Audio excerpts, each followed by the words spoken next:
Hey Mallards, it is Monday, and we had another adventure, this time back to the old school fairy tales, which is fun. A good time had by all. A less good time had by Petra. So we met this rich guy, and I'll let somebody else who knows what's actually going on with the story fill you in on that. But basically, we found out that he's got 12 daughters, and they all live in the same room, which to Petra sounds like a unique form of torture.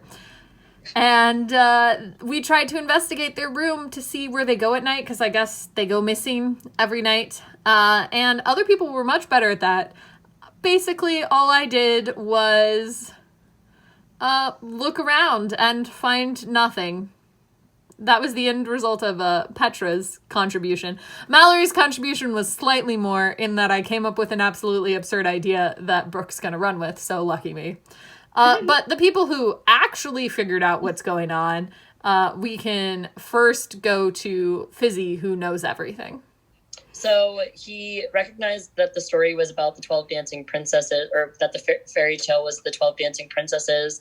He did a lot of scribbling in his notebook, trying to connect dots from what he knows about the different versions of the fairy tales versus what was currently happening in real time. But he was at a little bit of a loss because he's never really sure how much reality is going to match up with what he's read in books when it comes to like fairy tales and things. So he checked under their beds for anything that might signify where they're going. Couldn't really find anything. Yeah, that's fair. That's about it. He had a pretty uneventful time. He was just trying his best to help. Apple did discover some stuff. Apple. So, Apple, a sweet girl. She sensed magic in the room and found the spell book that the girls have been using to sneak away at night and to get anyone who has attempted to see where they go at night to fall asleep. Through that we learned that one of the sisters has an amulet, the same kind of amulet we've been chasing throughout our game, and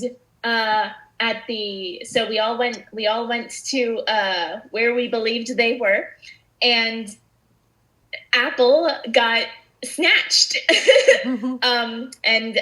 snatched by the youngest.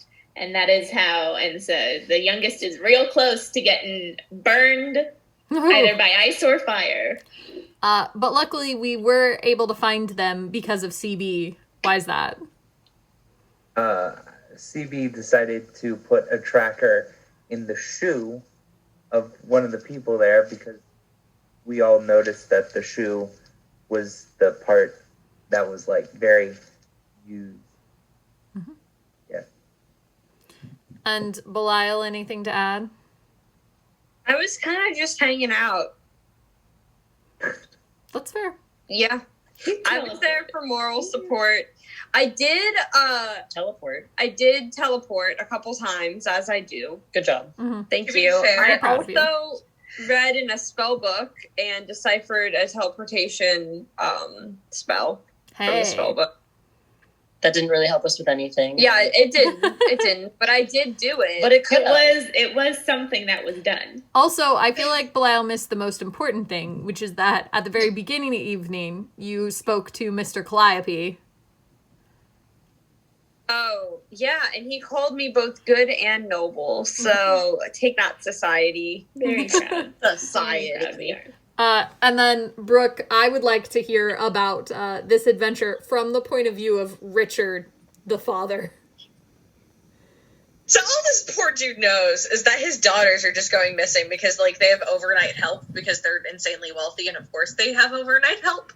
And they just, like, hear that the daughters aren't stirring, and so rather than, like, alarming the girls, he's, like, trying to figure out where they're going. And, you know, his wife is dead. He's all the girls have. So. And what did he think of meeting us? He was like, oh, I really hope they don't get it. Oh yeah, we forgot to mention that he offered up his company as a reward, because if he is not a classic fairy tale dad, who is? My kingdom for an answer. That's actually a really good book title. Like, that's a really good. Yeah, no, that slaps. Well, that's a good book Megan, title. it's all yours. Megan's over here taking notes. Yep, you can have that one.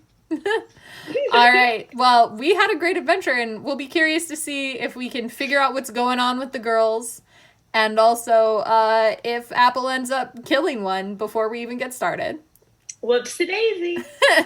And I'll see you tomorrow.